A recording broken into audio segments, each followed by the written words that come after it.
सभी स्टूडेंट्स को सादर नमस्ते। आप लोगों को सादर नमस्ते। आप लोग भविष्य हैं अपने घर का, समाज का और इस भारत देश का।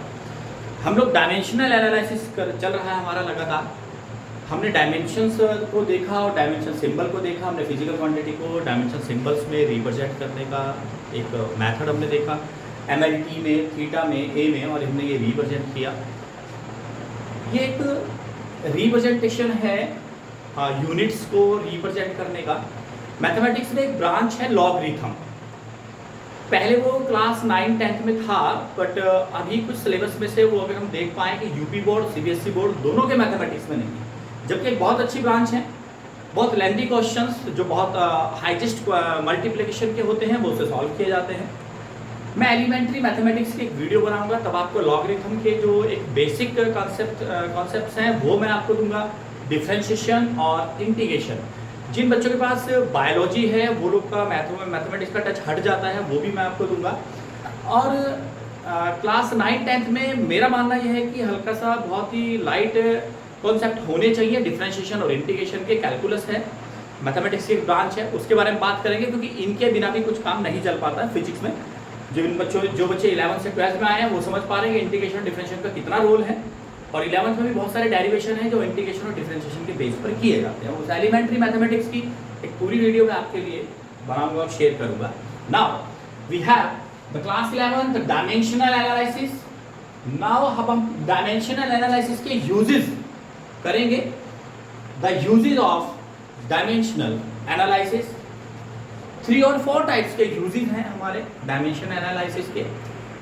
डायमेंशन एनालिसिस की अगर बात करूं और यूजेस की बात करूं तो यूजेस वो हैं कि अगर मैं आपको किसी अपर क्लासेस का, जैसे 11 12 की अपर क्लासेस होती हैं, BSc है, BTech, और वहां पर कोई फिजिक्स का रोल है और वहां पर कोई फार्मूला है, गिवन फार्मूला, और उसे आपने आज तक नहीं पढ़ा है और स्टडी नहीं किया है, लेकिन वो फार्मूला आपको दे दिया जाता है, तो आप ये देखना चाहेंगे कि वो करेक्ट है या नहीं है, ट्रू और फॉल्स है, तो वो डायमेंशन एनालिसिस के मेथड से हम लोग इजीली चेक कर सकते हैं। ये एक बहुत बड़ा बेनिफिट है डायमेंशन एनालिसिस का। Now uses of dimension analysis. Dimension analysis chapter है, क्लास 11th में चल रहा है।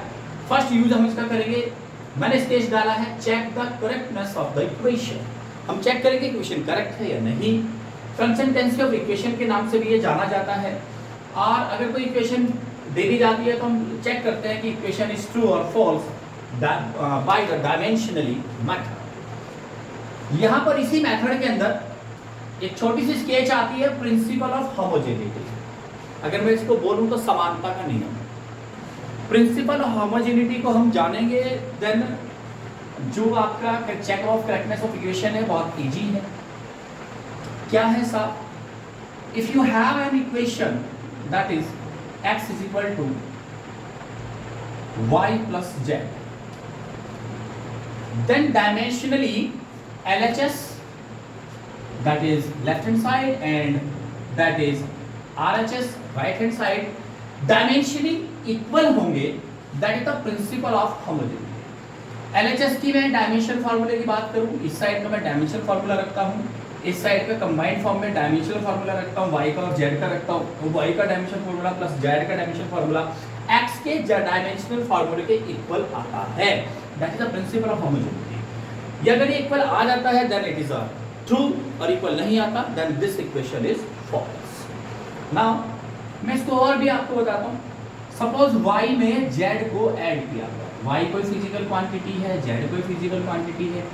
अगर आपने इनको ऐड किया हुआ है तो ये कंपलसरी होगा कि इन दोनों का डायमेंशनल फार्मूला सेम होगा।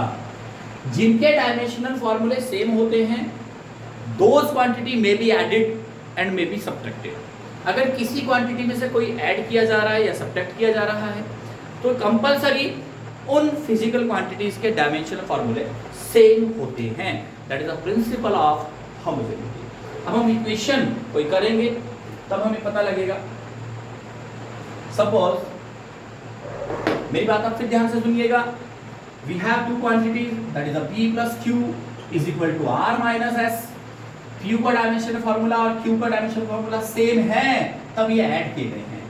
r का और और s का डायमेंशनल फार्मूला सेम है, सेम होंगे, तभी ये दोनों एक दूसरे में से सब्ट्रैक्ट किए गए हैं।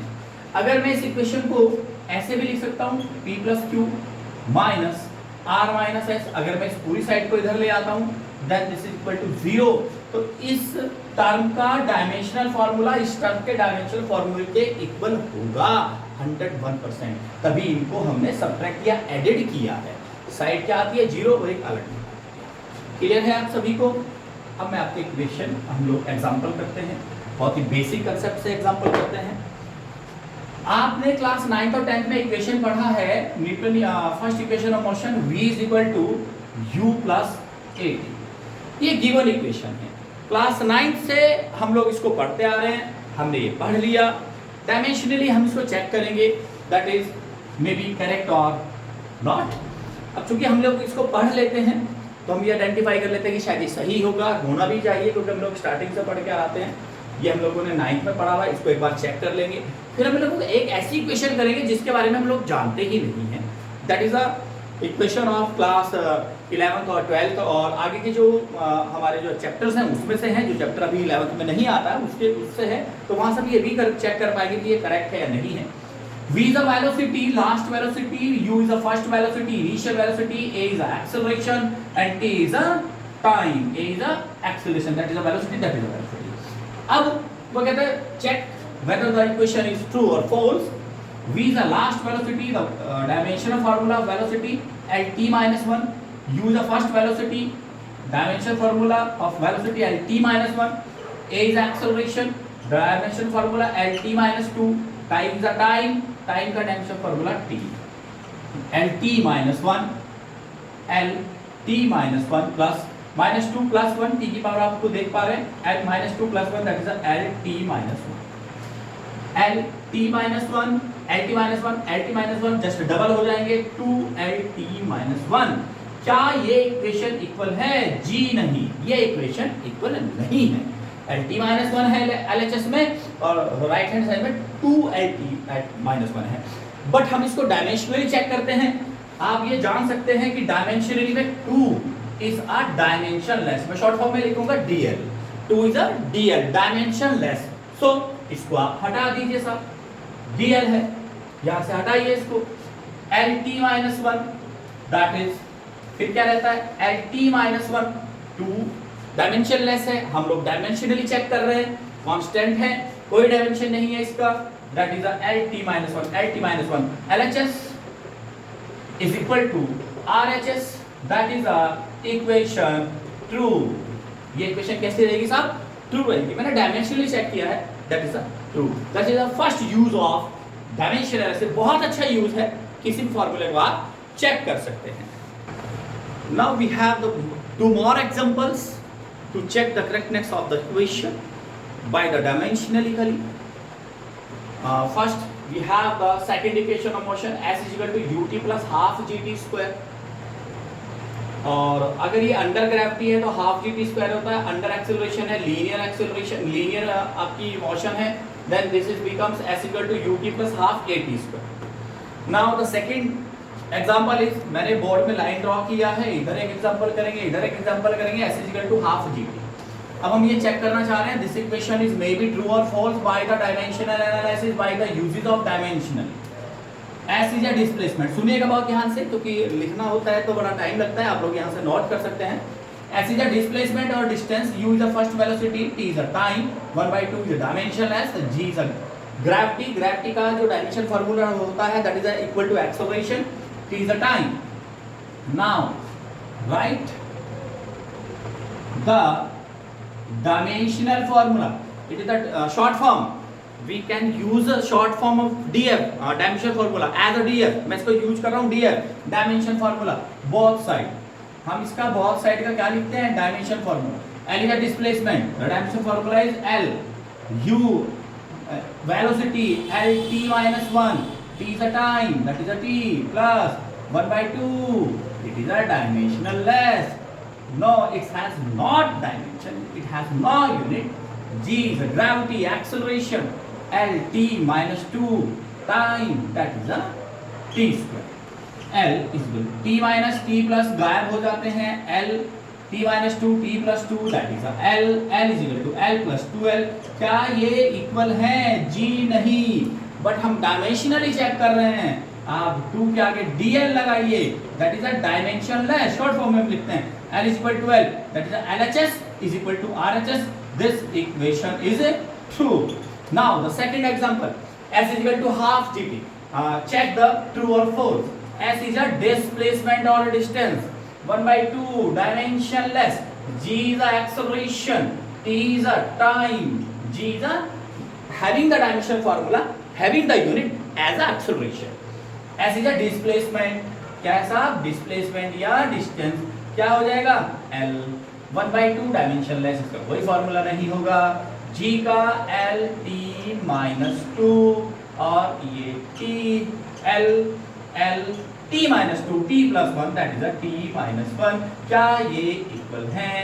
नहीं, यहाँ पर कोई डायमेंशनलेस वाला भी सिस्टम नहीं है। This equation is not equal. LHS is equal to RHS is not, so we can say this equation is false by the dimensionally method। we have the 3 examples। हमने फर्स्ट एग्जांपल किया, second किया, third किया, हमने 2 true दिखाया और एक false दिखाया। कोई भी गिवन इक्वेशन है, दोनों तरफ का डायमेंशन फॉर्मूला रखना है, हमें याद होना चाहिए। अब आपको याद भी होना शुरू हो गया होगा, आप प्रैक्टिस कीजिएगा। तो अब ज़्यादा प्रैक्टिस नहीं करनी है, 10 to 15 आपने ध्यान करना है। कुछ जो अपने 9th और 10th में बेसिक किया है उनके डायमेंशन फॉर्मूले को लिखना है, ML TA थीटा CD और मोल। मोल CD और थीटा का बहुत कम यूजेज है, ampere only uses in electricity. तो यहाँ पर अभी हमारा मैकेनिकल चलता है 11th में, तो यहाँ पर हमें सिर्फ MLT में हमारा बहुत सारा काम हो जाएगा। This equation is true and this equation is false by the dimensional method. आप देखिए, और वीडियो आपको अच्छी लगती है चैनल को लाइक करें और सब्सक्राइब करें। मैं आपके लिए वीडियो लगातार मैं कोशिश करूंगा कि पूरा सिलेबस मैं आपको धीरे धीरे वीडियो बनाकर भेजता रहूं।